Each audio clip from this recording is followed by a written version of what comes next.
quelles sont les autres bonnes attitudes concrètement pour accompagner ces personnes, par exemple quand on les accompagne lors d'un atelier?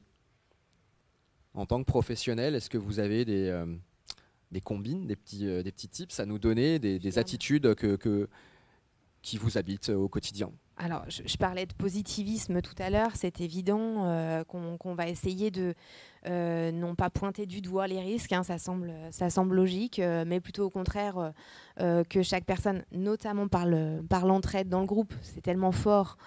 C'est pas l'animateur qui amène tout son savoir. On n'est pas en professeur. On est là justement pour être, comme vous avez ce rôle-là aujourd'hui, d'animateur, de liant et d'utiliser le savoir de chacun parce qu'on sait que c'est ce qu'ils retiennent le plus finalement. Et puis ils vont aussi retenir tout ce qu'ils ont mis en pratique, hein, mais ça c'est valable pour les retraités ou pour des plus jeunes, hein, dans l'animation finalement. Donc je regardais tout à l'heure le petit jeu du Bean Goodies en me disant ça pourrait être un truc d'animation d'atelier que je pourrais mettre en place avec des questions ciblées sur la thématique que je veux sur l'atelier. Voilà, on est toujours un peu en train de rechercher des nouvelles méthodes d'animation. Donc voilà, essayez vraiment de basculer à partir du jeu, hein. Moi j'avais créé un jeu de loi spécial, au fur et à mesure on invente des choses. Je crois qu'il faut aussi qu'ils aient de la surprise, du sourire. Tu as parlé tout à l'heure du lien, du fait de savoir que on n'est pas le seul, que l'autre aussi il a cette problématique. Voilà, moi j'anime un atelier sur l'estime de soi. L'estime de soi, j'ai parfois des gens qui n'en ont pas, hein, pas du tout. Déjà, qu'ils viennent, qu'ils fassent l'effort de venir, c'est déjà beaucoup, hein, parce que c'est un vrai pas à franchir.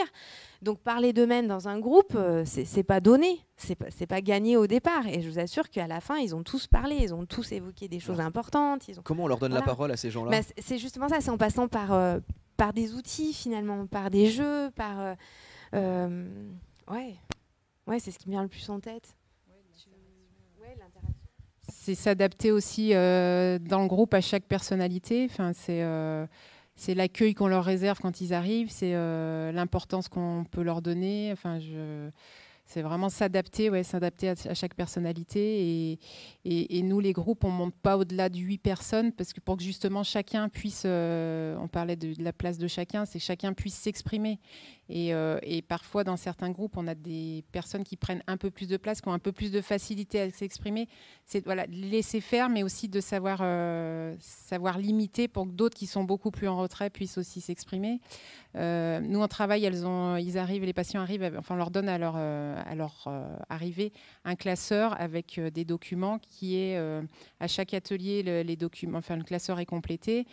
Ils viennent chaque jour à chaque atelier avec leur classeur et il y a une évaluation, on va dire, en fin d'atelier et en fin de session, pour voir aussi le parcours qu'ils ont fait, ce qui a été bénéfique ou pas, et de dire, il y a votre collègue pendant l'autre patient, vous avez donné ça, vous vous rappelez, on avait fait comme ça, mais c'est vraiment de faire de l'individuel dans le groupe, nous, c'est vraiment ça. S'adapter à chaque personnalité et puis donner de la valeur à tout ce qui est le positivisme, quoi. C'est pas pointer du doigt que les risques ou les défauts ou les manquements, entre guillemets. C'est vraiment de tout ce qui est bien, tout ce qui est ce qu'on peut valoriser, quoi, pour motiver. Bien sûr, allez-y. Je recomplète 2 secondes par rapport aussi à ce qui avait été dit avant et qui me semble être un point très important sur cette notion de normalité et d'où on veut les amener. Et je pense que c'est ce qui fait que les groupes se passent bien, c'est que justement on ne veut pas les amener vers quelque part. Enfin, moi, c'est pas ce que j'ai en tête. Je veux pas qu'à la sortie du groupe, ils aient mis en place tel comportement à tout prix ou qu'ils aient transformé telle chose. C'est pour ça que tu parles d'individualité. Je veux que chacun puisse prendre conscience de là où il en est. Et est-ce que finalement, il en est heureux ou est-ce que ça le fait souffrir? Et si lui-même, il se dit qu'il en souffre, de lui-même, il va se dire qu'il faut bouger. Et à ce moment-là, il peut aussi ne pas se mettre en mouvement, parce que comme tu disais tout à l'heure, quand on n'a pas la solution, on peut rester dans sa souffrance. Et si moi, je pointe du doigt, il peut y avoir 3 stratégies, par exemple, pour sortir de ça. Peut-être qu'à un moment donné, peut-être pas tout de suite à la sortie de l'atelier, peut-être que ce sera 2 ans après, peut-être qu'il choisira une des stratégies pour se mettre en chemin. Et je pense que ça, quand on a cette attitude-là, ils le sentent. ils sentent qu'on ne veut pas leur dire ça c'est bien, ça c'est pas bien, et vous devez rentrer dans ce moule-là à tout prix. C'est pas mon objectif.